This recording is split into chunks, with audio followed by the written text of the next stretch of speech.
mean, I hope we can focus on doing better for our veterans and doing better in management of the Department of Defense. There's always room for improvement.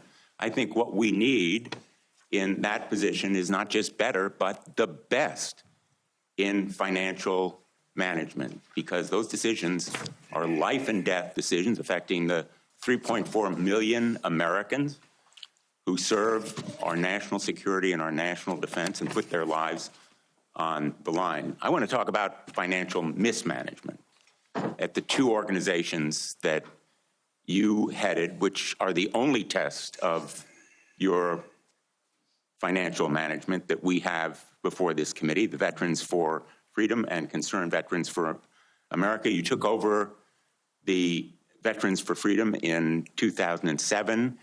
In 2008, you raised $8.7 million, but spent more than $9 million, creating a deficit. By January 2009, you told donors that the organization had less than $1,000 in the bank and debts of $434,000. By 2010, revenue at the Veterans for Freedom had dropped to about $265,000.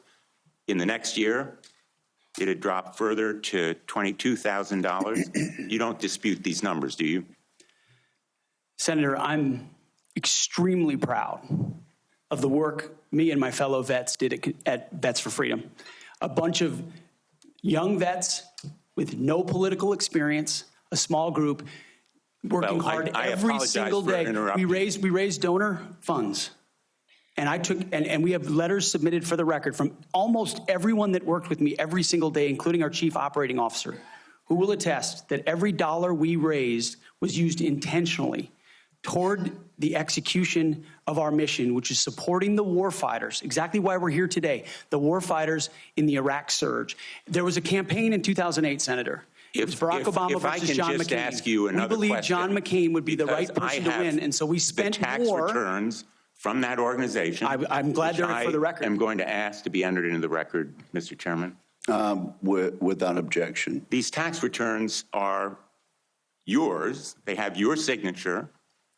And I'm going to ask that members of the committee review them because they're the only documents. I've asked for others.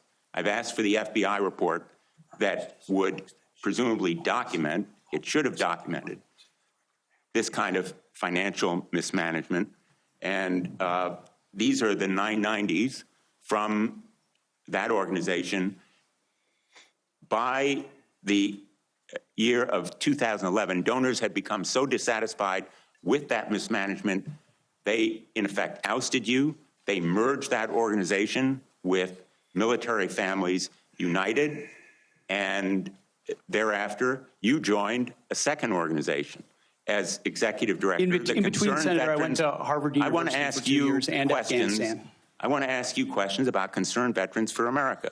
Again, another set of tax returns, the 990s from that organization. I ask they be made part of the record, Mr. Chairman. Without objection, both of those returns are now part of the record.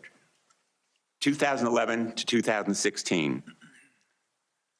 At the end of 2013, shortfall of $130,000. At the end of 2014, shortfall of $428,000. You had a surplus the following year, but then another deficit of $437,000. By the time you left, that organization had deep debts, including credit card transaction debts of about $75,000.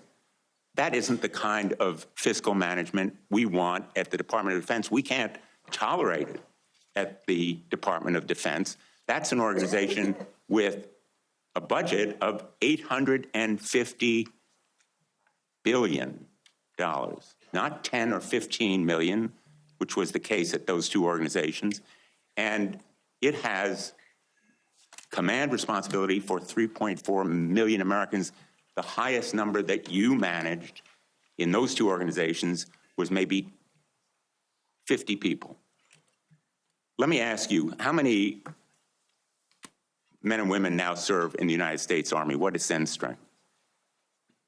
Senator, I would like an opportunity to respond to Well, the I've asked you a impugning of question. my How many- leadership how of a many men veterans and women organization. Concerned currently Veterans for serve? America, you're on the VA committee, sir, and I appreciate your service there.